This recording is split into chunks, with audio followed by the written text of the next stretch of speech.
사랑하는 베델의 성도 여러분, 오늘 하나님께서 우리들에게 주신 말씀은 호세아 14장 5절부터 7절까지의 말씀으로 그리스도의 향기를 담지한 그릇이라는 제목으로 말씀을 선포하겠습니다. 이 말씀이 선포될 때 우리들의 마음속에 성령님의 크신 역사가 함께하기를 간절히 기도하고 소망합니다. 이번 달 그 시리즈 세 번째 이야기를 합니다. 첫 번째 주의 포인트는 사랑이었어요. 사랑. 가장 가까운 사람 곁에 끝까지 남는 사랑에 대해서 이야기를 했고, 두 번째는 바라봄이었어요. 바라봄.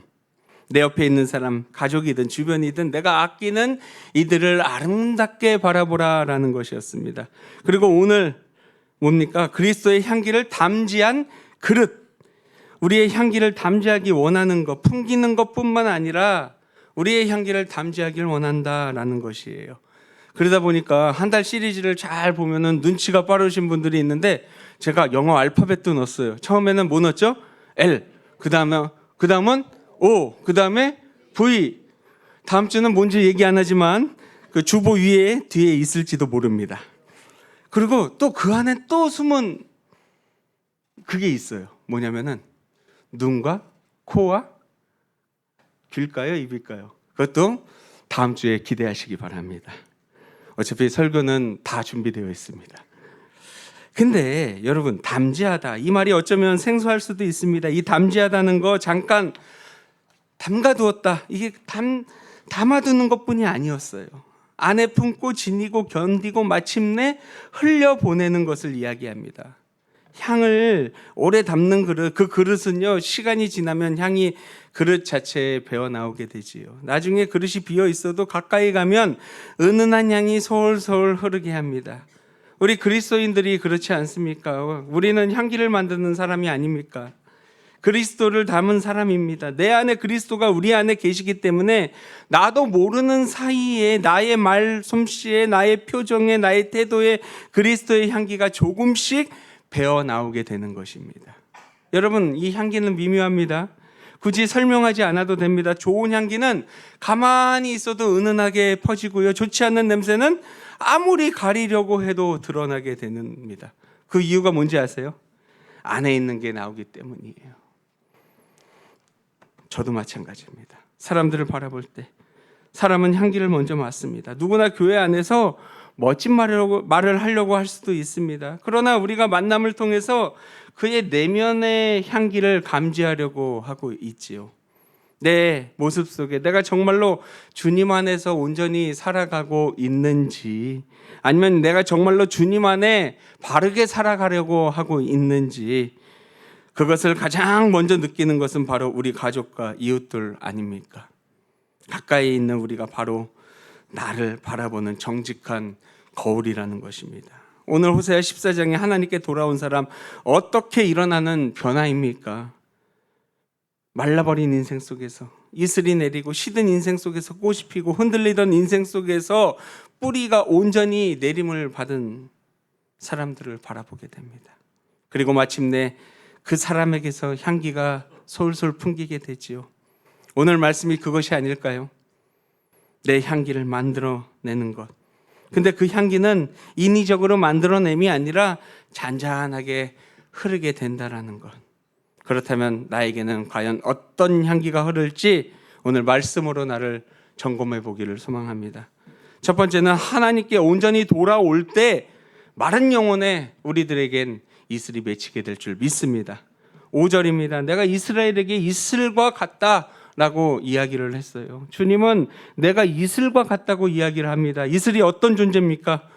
조용하게 내리지요. 소리 소문도 없이 밤사이에 아무도 모르게 내리게 됩니다. 근데 아침에 되면 마당에 나가보면 이파리 끝에 물망울이 솔직하게 요만큼 내려 있는 것을 볼 수가 있습니다. 소리 소문 없이 왔다, 소리 소문 없이 사라지고 합니다. 그게 우리의 은혜처럼이지요. 은혜가 그렇지 않습니까? 하나님의 은혜는요, 요란하지 않아요. 요란하지 않아요. 근데 우리의 마음을 조심스럽게 조용하게 한 방울 한 방울 내 마음을 적시고 있지 않습니까? 굳어진 나의 마음을 촉촉하게 만들고 메마른 나의 입술에 담비를 채우듯이 사랑으로 우리의 마음을 채우게 만들게 된다는 것입니다.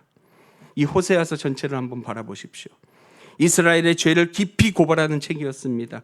이스라엘이 하나님을 떠나게 됩니다. 하나님보다 자신의 의의를 더 세우려고 했던 사람들이 있었다는 거예요.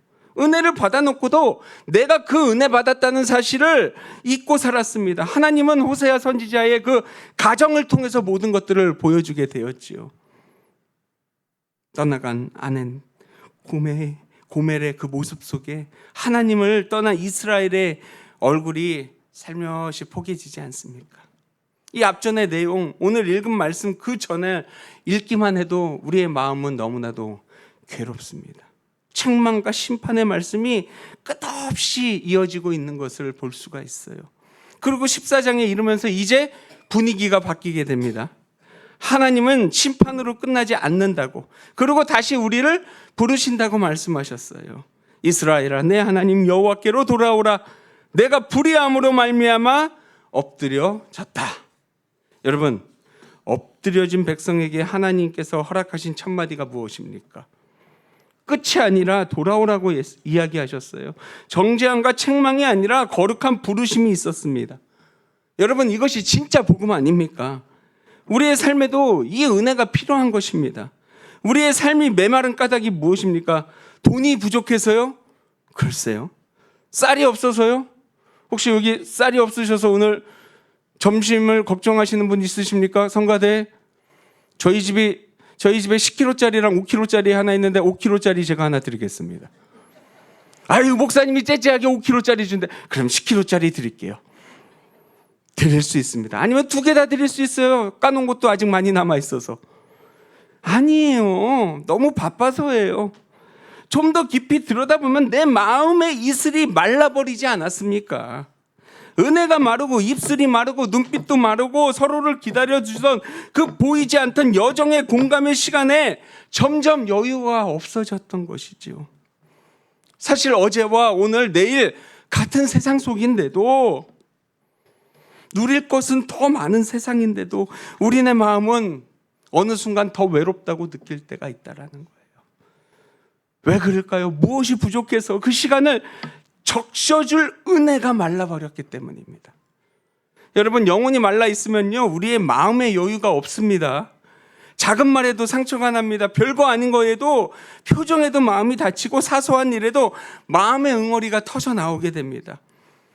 여러분, 건조한 날 우리 보통 산불이 언제 많이 일어납니까? 건조한 날. 또 계절적으로는 가을, 봄. 그렇죠? 왜 그렇습니까? 마른 풀이 작은 불씨에도 스치기만 해도 불이 퐁 납니다. 그러나 이슬을 먹는 풀은 그리 쉽게 타지 않는다는 거예요. 우리도 그렇습니다. 은혜가 마른 사람들은 말 한마디에 불이 붙지만, 은혜가 풍성한 사람들에게는 그 불길이 타오르지 않는다는 거예요. 마음이 은혜로 적셔져 있어야 한다는 겁니다. 그렇다면 은혜의 회복은 누가 먼저 잘못했느냐가 아니라 누가 먼저 하나님께로 돌아가느냐 하는 것에 초점을 맞춰야 한다는 것이지요. 옳고 그름의 문제가 아니에요. 누가 먼저 주님 앞에 무릎을 꿇느냐, 하나님께 먼저 돌아가느냐가 중요한 것입니다. 누가 먼저 메마름을 인정하느냐 문제지요. 내가 옳다 하는 자리에서 한 발 내려와 주님 앞에 온전히 서는 것입니다. 먼저 나의 마음을 내밀고 여는 것이 중요합니다. 그리고 주님께 구합니다. 주님, 저를 용서하소서. 그때 주님께서 분명히 말씀하십니다. 내가 너에게 이슬과 같으리라. 주님은 먼저 답을 주셨어요. 내가 너에게 이슬과 같으리라. 여러분, 그리스도의 향기를 담지한 그릇이란요, 처음 만들어질 때부터 그 그릇이 향기로운 그릇이 아니에요. 먼저 이슬을 맞은 자들이 그 은혜의 방울방울이 하나하나 그 접시에, 그 그릇에 향이 밴 사람들이에요. 먼저 주님께 돌아온 자들입니다. 그 향기를 남기고 싶으세요? 그러면 먼저 은혜에 적셔지기를 원합니다. 마음이 적셔져야 우리의 태도가 적셔지고, 우리의 태도가 적셔져야 우리의 영혼이 적셔지게 됩니다. 은혜에 젖은 영혼의 증거, 그것이 그리스도를 담지한 자녀, 그렇게 될 줄 믿습니다. 그리고 메마른 자리에서 은혜의 첫 방울을 주님께 간구하시기 바랍니다. 두 번째는 은혜를 머금은 사람은 하나님께서 아름다운 향기를 뿌리채로 회복하신다는 거예요. 그래서 5절과 6절을 봅니다. 그가 백합화 같이 피겠고 레바논 백향목 같이 뿌리가 바뀔 것이고 그의 가지는 퍼지고 그의 아름다움은 감람나무와 같고 그의 향기는 레바논 백향목 같다라고 이야기를 했어요. 하나님이 이슬이 되어주셨어요. 이스라엘 안에는 변화가 시작됩니다. 백합화처럼 피어나고 백향목처럼 뿌리가 깊이 내립니다. 가지가 사방으로 퍼집니다. 아름다움이 돌아옵니다. 그리고 뭐가 나타납니까? 향기가 퍼지게 됩니다. 이 순서를 한번 보세요. 먼저 꽃이 핍니다. 잘 보면 꽃만 폈나요? 뿌리가 깊어집니다. 가지가 자라고 그 다음에 향기가 난다고 이야기를 했어요. 우리의 신앙 생활과 같지 않습니까? 회복시키는 사람은, 겉모습만 그럴싸한 사람은 회복시킬 수가 없어요. 뿌리가 깊어지고 삶의 폭이 커지고 풍기는 향기가 달라져야 됩니다. 오늘 본문에 나오는 식물들을 한번 바라보시기 바랍니다. 백합화, 백향목, 감람나무, 포도나무. 이 백합화는요, 들에 피는 꽃이에요. 들에 피는 꽃. 연약해도 피어나고, 백향목은 단단한 나무입니다. 감람나무는 오래 사는 나무입니다. 포도나무도 열매를 맺는 나무라는 거예요. 근데 하나님은 회복된 사람을 하나의 완성으로 보지 않으셨어요. 왜 여러 나무와 여러 꽃을 비유로 말씀하셨습니까? 왜 그렇습니까? 하나님은요, 회복시키는 사람은 한쪽으로만 바라보지 않았기 때문이에요. 연약함 속에서도 피어나고, 흔들림 속에서도 뿌리 내리고, 세월 속에서도 열매를 맺고, 마침내 향기까지 머금는 사람, 그 모두를 합해야 완성하기 때문 아닙니까? 여러분, 그 향기의 사람이 하루 만에 뚝딱 만들어집니까? 뿌리가 있는 사람에게는 향기가 오래 납니다. 근데 뿌리가 없는 꽃은요, 잠시 예쁠 수는 있지만 오래 가지 않아요. 뿌리 없는 신앙도 그렇지요. 잠시 동안은 버틸 수는 있어도 삶의 바람이 거세게 불면 언젠가 꺾이게 됩니다. 레바논 백향목같이 뿌리가 박힐 것이라. 레바논 이 백향목은요, 크고 견고하기로 소문난 나무입니다. 성전과 왕궁을 짓는데 귀한 목재였습니다. 존귀함의 상징이었습니다. 성경에서도 성전에 그 왕궁을 짓는데 귀하게 쓰인 목재였습니다. 그만큼 단단함과 존귀함의 상징이었습니다. 하나님께 돌아온 사람은요, 내 마음만, 내 감정만 회복된 사람이 절대로 아니에요. 뿌리채 회복된 사람을 말합니다. 잠깐의 뜨거움이 아니라 평생을 견뎌낼 수 있는 깊이가 있어야 한다는 거죠. 가정에도 뿌리가 필요해요. 가정이 흔들리는 건 바람이 거세서만이 아니에요. 뿌리가 얕기 때문입니다. 돈이 뿌리가 되면 돈이 흔들릴 때 그 가정도 흔들리게 됩니다. 자녀의 잘남이 그 뿌리가 되면은 그 자녀가 한 가지만 흔들릴 때 부모의 마음이 억장이 무너지게 됩니다. 사람들의 인정의 뿌리가 되면 인정받지 못하는 그 자리에서, 그 순간에서 그 사람의 삶이 초라해지게 됩니다. 내 자존심이 뿌리가 되면은 그 자존심을 건들 때 관계가 터져버립니다. 근데 하나님이 뿌리가 되시면은요, 아무리 흔들려도 절대로 뽑히지 않습니다. 우리의 삶의 믿음의 백성들이 왜 요동침이 적은지 아십니까? 문제가 없어서 평안한 게 아니에요. 뿌리가 하나님께 있기 때문에 그 흔들림을 견뎌낼 수 있는 거예요. 그래서 고린도후서 2장 14절에는 이렇게 이야기합니다. 항상 우리를 그리스도 안에서 이기게 하시고 우리로 말미암아 각처에서 그리스도를 아는 냄새를 나타내시는 하나님께 감사하라. 하나님께 감사하라 그랬어요. 그리고 곧바로 이렇게 이야기합니다. 우리는 구원받는 자녀들에게나 망하는 자녀들에게나 하나님 앞에서 그리스도의 향기니.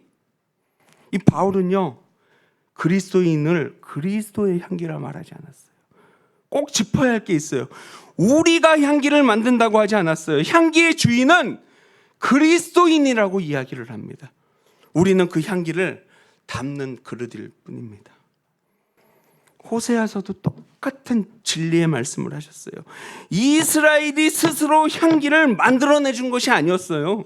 하나님이 먼저 이슬을 주셨고 하나님이 회복시키셨고 그래서 백향목 같은 향기가 우러나오게 된 것이었습니다. 그러므로 그리스도인들의 향기의 출처가 아니라 우리는 향기의 거룩한 통로로 이어져야 한다는 것이에요.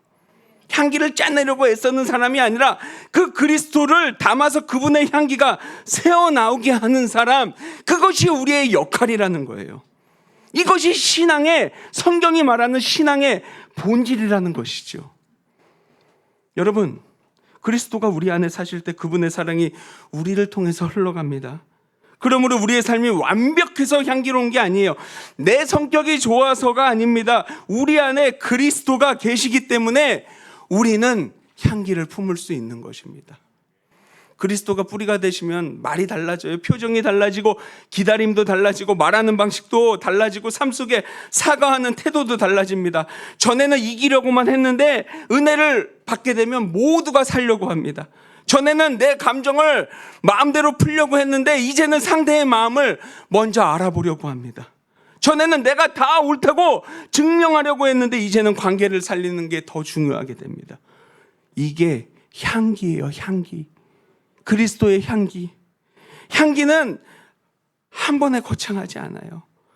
고난데도 한 번 더 부드럽게 하는 것, 억울한데도 한 호흡을 더 하고 기도하는 것, 서운해도 손을 먼저 내미는 것, 상처는 받았지만 내 이웃의 모든 것들을 포기하지 않는 것, 그것이 그리스도의 거룩한 향기가 되는 것입니다. 향기는 억지로 내는 게 아니에요. 안에 있는 것이 밖으로 내어오는 것이에요. 제가 얼마 전에 향수를 선물 받았어요. 근데 그 향수가 이만한 게 아니라 샘플은 한 3번 쓸 수 있어요. 근데 저는 잘 모르는데 옆에서 그걸 보더니 야, 이거 엄청 비싸고 뭐 하여튼 그런 거 있잖아요. 샤넬보다 더 좋은 그런 향수래요. 근데 3번밖에 못 써요. 근데 벌써 다 썼어요. 근데 왜 그걸 썼냐면 제가 장례식을 가야 되는데 그 전에 신방을 갔다가 어딜 갔냐면 그것도 낮에 고깃집을 갔어요. 그러니 어떻게 돼요? 머리부터 발끝까지 무슨 냄새? 근데 그것도 그냥 고기 냄새가 아니라 갈비 냄새가 머리부터 발끝까지 뱄어요. 어떻게 해요? 시간은 없는데 3분 안에 나가야 되는데 그래, 선물 받은 그 향수를 뿌리면은 냄새가 되겠지. 3번 뿌릴 수 있는 걸 한 번에 다 들이부어 봤어요. 이게 무식해서 그래요. 써본 사람이, 써본 놈이라고 할 뻔했네. 써본 사람이 써봐야 아는데 어떻게 합니까? 근데 갑자기 집사람이 제 옆에 앉더니 어느 순간에 제 옆을 도망갔어요. 왜요?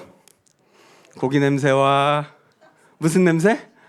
향수. 그것도 짬뽕이 되니까 어떻게 됐겠습니까? 권사님들이 저를 이렇게 쳐다보더라고요. 여러분, 향기는요 억지로 내는 게 아니에요.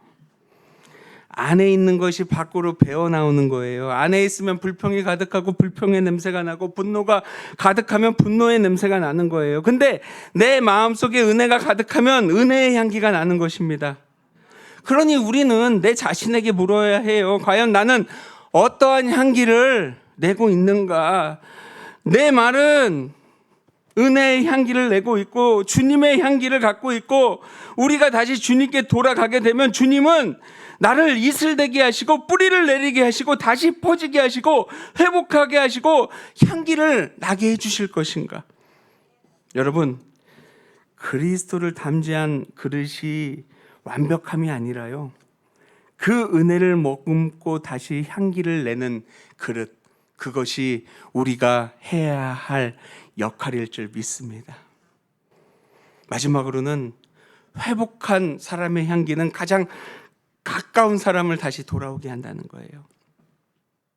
말씀을 또 봅니다. 그 그늘 아래에 거주하는 자가 돌아올지라 그들은 곡식 같은 풍성이 드러나며 포도나무같이 꽃이 필 것이며 그 향기는 레바논의 포도주같이 되리라.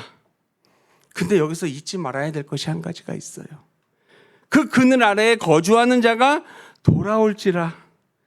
큰 나무가 생기면 큰 그늘이 생깁니다. 신앙이 깊어진 사람 곁에는 사람들이 잠시 쉬어갈 자리가 생기게 돼요. 향기로운 사람은 사람을 돌아오게 만듭니다. 회복은 결단코 내 안에서만 끝나지 않아요. 반드시 주변을 향해 흘러갑니다. 우리 주변에도 그러한 사람이 되기를 노력해야 되죠. 곁에 있기만 해도 마음이 놓이는 사람, 위로가 되는 사람이 있어요. 모습이 따뜻합니다. 근데 엉성해 보이고 이상한 사람이라도 그 사람 옆에 있으면 다시 살아갈 힘이 생기는 사람이 있지 않습니까? 그것이 바로 믿음의 나무 아래에 있는 그늘입니다. 그 자리는 명령의 자리가 아니라 쉴 수 있는 터전입니다. 쉬게 하는 자리입니다. 그리고 예수님이 바로 그런 분이셨어요. 수고하고 무거운 짐진 자들아 다 내게로 오라. 내가 너희를 어떻게 한다고요? 쉬게 하리라. 쉬게 하리라. 주님은 사람을 몰아붙이지 않았어요. 지친 자를 쉬게 하셨고 정죄로 끝나지 않았고 회개의 자리로 부르셨어요. 그랬더니 누가 옵니까? 어린아이가 왔고 병자가 왔고 세리도 왔고 죄인도 왔고 쉴 만한 사람들이 하나 둘 모이기 시작했어요. 그리스도를 담지한 그릇. 우리에게도요, 예수님만큼의 사이즈는 아니겠지만 작은 쉼을 허락합니다. 지친 이들에게 쉼을 쉴 수 있는 자리를 허락하는 것, 그 사람이 품은 거룩한 향기 아닐까요? 예전에 한 젊은 교사가 있습니다. 반에 도무지 어떻게 할 수 없는 아이가 있었어요. 수업 중간에 떠들고 친구들과 다투고 숙제 노트는 아무리 1년에 반년 동안 5권을 줘도 맨날 없어지는 아이가 있었어요. 야단도 치고 부모님께 전화도 하고 상담도 받았지만 아이는 그대로였어요. 어느 날 밤 금요 철야 때 우리로 치면 은혜 집회죠. 은혜 집회겠지요. 지친 선생님이 조용히 강단에 나와 무릎 꿇었습니다. 하나님, 저 아이를 바꿔주시옵소서. 그렇게 기도하던 중에 갑자기 마음이 뚝 하고 멈췄대요. 그러더니 기도의 마음이 바뀌었답니다. 하나님, 저 아이를 품을 수 있는 마음을 나에게 주소서. 그때부터요, 새벽에 선생님은 그 아이의 이름을 한자 한자 부르면서 기도하기 시작합니다. 권사님, 아이가 바뀌었을까요? 역시 우리 권사님 믿음이 좋아. 어떻게 아이가 하루 만에 바뀌겠어요? 안 바뀌지. 안 바뀌었어요. 안 바뀌었어요. 그리고 안 바뀔수록 더 기도했어요. 하나님, 저 아이 그래도 주님이 지켜주세요. 여전히 산만했어요. 한 학기가 지났어요. 근데 어느 종례 시간에 그 아이가 다가와서 껌종이 있죠, 껌종이. 껌종이에 글을 하나 써서 선생님한테 주고 도망갔어요. 그 껌종이에는 뭐라고 써 있었냐면, 선생님이 이제 나를 미워하지 않는 것 같아서 참 좋아요. 선생님은 그 기도 후에 잔소리를 한마디도 하지 않았어요. 근데 그 아이는 이제 알아요. 선생님이 나를 사랑으로 바라본다는 거, 미워하지 않는다는 거. 원래 미워하지도 않았지만 그 아이는 진짜 알게 된 거예요. 선생님이 나를 미워하지 않고 나를 사랑한다라는 것을 그 아이는 이제 마음으로 알게 됐어요. 그러면 우리 권사님 말씀처럼 어떻게 되겠어요? 이제 분명히 변하게 될 것입니다. 자기의 마음에 먼저 이슬이 내리게 한 것뿐이었습니다. 그 한 자리에서 그 아이의 다친 마음의 그늘이 없어지고 선생님의 그 넓고 시원한 그늘로 그 아이는 들어오게 되었어요. 호세아 14장 7절에 말하는 진리가 이것이 아닐까요? 한 사람이 이슬을 맞으면 그 그늘 아래 있는 사람이 돌아온다. 그들은 곡식같이 풍성할 것이며 포도주같이 꽃이 필 것이며 그 향기는 레바논의 포도주같이 되리라. 한 사람이 변화되고 한 사람의 마음이 회복될 때 그 아래에 있는 사람들까지 풍성해진다라는 거. 사랑하는 여러분, 꽃은 핍니다. 향기가 납니다. 그것이 은혜의 번짐 아닙니까? 살다 보면 물론 상처도 번지고 불평도 번지고 분노도 번져요. 한 사람의 어두운 한마디가 주변 전체를 어둡게 할 수도 있습니다. 근데 역동적으로 한 명의 은혜를 통해 그 감사함이 번질 수도 있다는 거예요. 사랑으로 번집니다. 그리스도의 향기도 번진다는 거예요. 한 사람의 따스한 한마디가 주변을 아름답게 만듭니다. 물론 단번에 바꿔지지 않을 수도 있어요. 정확히는 한 번에 어떻게 딱 할 수는 없지만, 한 번의 설교로 딱 바뀔 수도 없는 거지만, 대신 노력하면 오래 굳어진 것들이 하나하나 풀리고 만지고 만지어지면 말랑말랑해지지 않을까요? 그러다 보면 어느 한순간 한 사람이 오늘의 이 이수를 맞는 순간이 오지 않을까요? 그리고 그 한 사람이 오늘 그리스도의 향기를 다시 품게 될 줄 믿습니다. 그 한 사람이 누굽니까? 다른 이가 아니에요. 오늘 이 자리에서 말을 하고 있는 저가 될 수도 있고요, 말씀을 듣고 있는 여러분들이 될 수 있습니다. 그래서 우리는 이렇게 기도했으면 좋겠어요. 주님, 저를 먼저 회복시켜 주시고 나를 먼저 은혜에 적게 하시고 먼저 그리스도의 향기를 담지한 그릇으로 세워주시옵소서. 여러분, 변화는 누구를 고치는 데 시작되지 않습니다. 내가 주님께 돌아오는 데 시작됩니다. 회복은 한 사람이 무릎 꿇는 자리에서부터 시작된다는 사실을 기억하시기 바랍니다. 여러분, 우리는 완벽한 사람이 아니에요. 그렇지만 하나님께 돌아온 사람이 되길 원합니다. 이슬 같은 은혜를 머금는 한 사람, 그리스도의 향기를 담지한 한 사람, 오늘 우리가 그 한 사람이 되기를 소망합니다.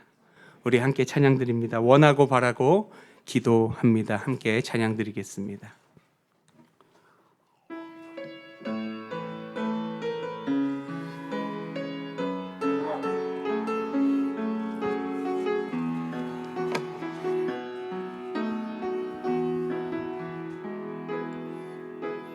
이 세상을 살아가는 동안에 나의 힘을 의지할 수 없으니 기도하고 낙심하지 말 것은 주께서 참 소망이 되심이라. 주님의 길을 걸어가는 동안에, 주의 길을 걸어가는 동안에 세상의 것 의지할 수 없으니 감사하고 낙심하지 말 것은 주께서 참 기쁨이 되심이라. 하나님의 꿈이 나의 비전이 되고 예수님의 성품이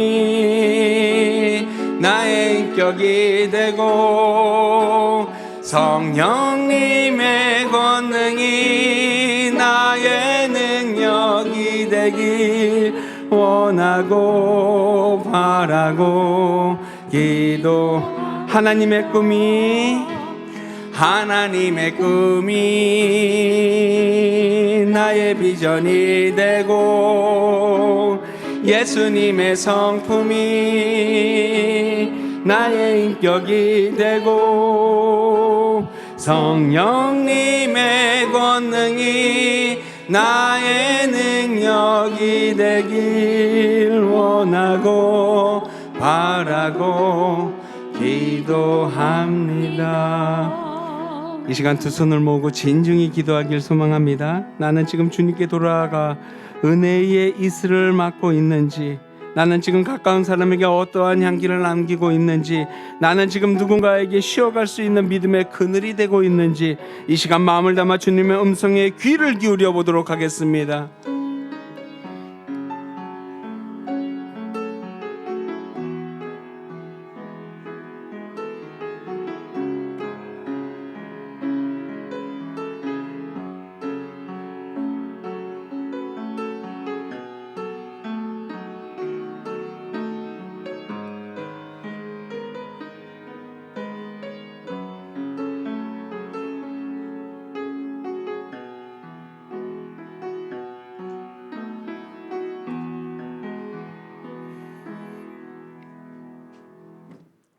주님, 오늘 말씀 앞에서 우리의 마음을 조용히 내려놓습니다.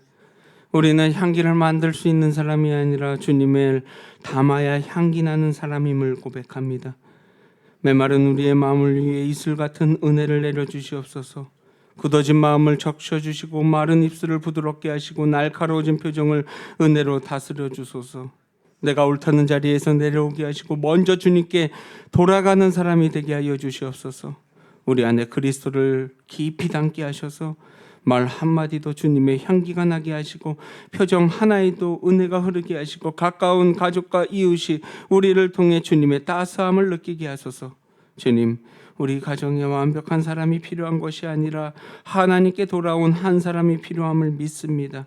오늘 그 한 사람이 다른 누군가가 아니라 바로 내가 되게 하옵소서. 나를 먼저 회복시키고 나를 먼저 은혜에 적게 하시고 나를 먼저 그리스도의 향기를 담지한 그릇으로 세워 주시옵소서. 그래서 내 곁에 있는 사람들이 정죄가 아니라 쉼을 얻게 하시고 상처가 아니라 위로를 얻게 하시고 차가움이 아니라 그리스도의 향기를 맡게 하소서. 우리의 삶이 은혜의 이슬을 뿌리내리게 하시고 우리의 가정에 믿음의 뿌리가 깊어지게 하시며 우리의 교회가 세상 속에서 그리스도의 향기를 흘려보내는 거룩한 믿음의 공동체가 되게 하여 주시옵소서. 예수 그리스도 이름으로 간절히 기도드립니다. 아멘.